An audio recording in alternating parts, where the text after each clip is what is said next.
like this, it's pretty clear that I have a mask on. But if I look like this, can you see my mask?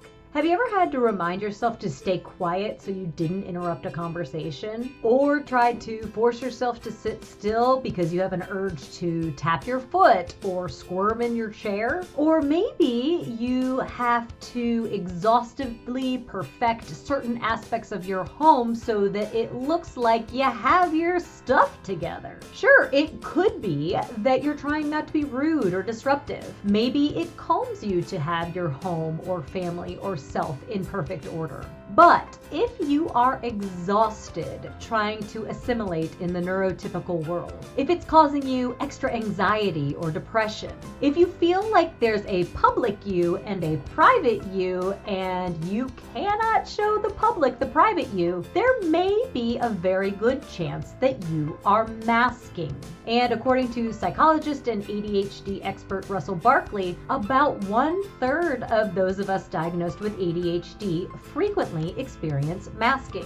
That's why on today's episode, we are going to define what ADHD masking is and then give you some examples so you can identify if it's something that you are doing. But before we dive into that, I'm Christy Lingo, the ADHD mompreneur. I'm a mom to two, entrepreneur, and ADHD coach. I've designed a mom-centered executive function coaching program for you, the ADHD mom business owner with big ideas, but maybe you're struggling a little bit with staying consistent, figuring out your priorities, managing your time, or staying focused. I also have been diagnosed with ADHD, so I know exactly what you're going through. So what is ADHD masking? In a nutshell, it is trying to hide or camouflage your natural behaviors or tendencies in order to fit in with those around you. You may mask as a way to feel accepted. You may mask to hide your need to fidget. You may mask by spending far too much time on a task or project that doesn't need that much time or energy in order to look like you're killing it and that you've got it together. Meanwhile, your brain is exhausted from fighting against your natural tendencies. You may experience high levels of stress because it takes a lot of energy to keep up the appearance that everything is better than okay and you've totally got this. If you are diagnosed with ADHD later in life, there is a chance that you've been masking for years and years, and you may not even realize that it's something that you're doing. And honestly, as someone who was diagnosed with ADHD later in life and did spend a lot of time masking my behaviors,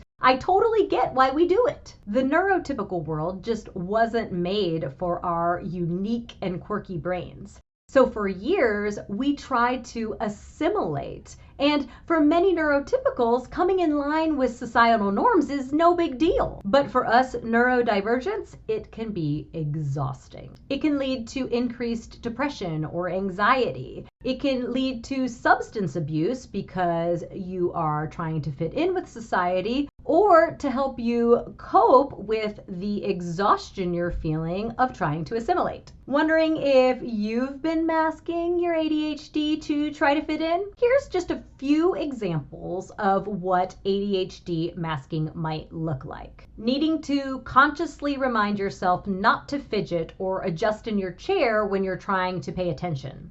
Going above and beyond to show your home is clean, even though it may be overly exhausting for you to maintain it. Reminding yourself over and over to pay attention when someone is speaking to the point where you may actually miss what the person is saying. Creating overly complicated organizing systems to show just how organized you are. Attempting to avoid negative feedback or criticism by doing everything perfectly. Feeling anxiety in conversations because you're desperately trying not to interrupt the person talking. Feeling shame or guilt when a project or task overwhelms you, but you're afraid to ask for help because you may look inadequate. Suppressing big, intense emotions as a way to seem like you're in control, but meanwhile, they're compounding inside of you. Are you starting to get the idea of what ADHD masking is like and how it might be impacting you? It's essentially taking an ADHD symptom that may be perceived as negative in society and developing an alternate behavior that allows you to fit in. Luckily, we are starting to better understand ADHD and its symptoms.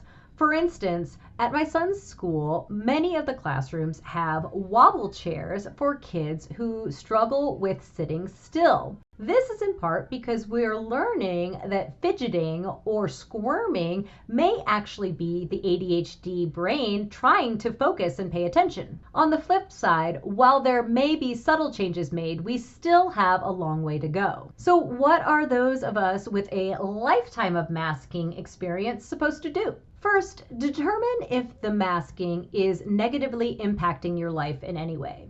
For instance, if maintaining a perfectly clean and organized home is affecting your time management, your sleep, your relationships, your bank account, or your mental health, perhaps work with someone to develop a less work-intensive way to maintain cleanliness and order that doesn't affect your time, your sleep, your relationships, or your mental health. Next, I would recommend talking to your family or friends about any masking behaviors that are causing you stress or anxiety.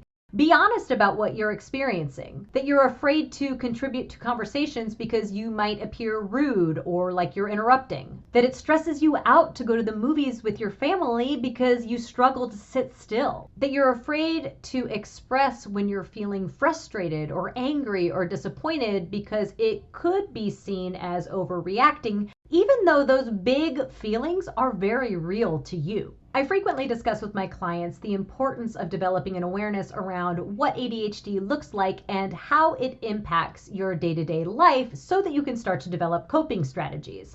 But it's also very important for you to help your friends and family become aware of what ADHD looks like and how it impacts you. This is especially important if you're ready to drop your mask and dabble in the world of ADHD acceptance. One last thing before we sign off today, there is a very fine line between dropping your mask and feeling like you can live a more authentic life, being accepted for who you are as someone with ADHD, and using your ADHD as an excuse for negative behaviors. As I say over and over, an ADHD diagnosis is an explanation, not an excuse. It helps us to understand how our unique brains operate and why we act or react the way that we do. It does not, in my opinion, give us carte blanche to be disruptive or rude because we struggle with staying focused or impulse control. There still may be situations where you feel compelled to mask your ADHD behaviors because as a society, we're just not there yet. But what I hope is as society evolves its understanding of neurodivergent populations, that there will be more places where we can let our masks down and be our true authentic selves without feeling the need to perform to fit in. I'm curious how many of you out there have felt the need to mask your ADHD behaviors or symptoms in order to fit in. Or maybe you have questions about how to drop your mask and start living a more authentic life. Drop me a comment below or leave me a voicemail message at the link in the description if you've got a question about ADHD masking. And make sure you've hit the follow or subscribe button so you don't miss any of my upcoming episodes like next week where we'll be discussing energy management versus time management when it comes to ADHD. That's all for today. Don't forget to let your ADHD be part of your success story. I'm rooting for you. If you're a business owning mom with ADHD, you're going to need to grab my free customizable essential checklists for ADHD mompreneurs by visiting bit.ly/checklists for ADHD mompreneurs or by following the link in the episode description. Do it now before you forget. Until next time.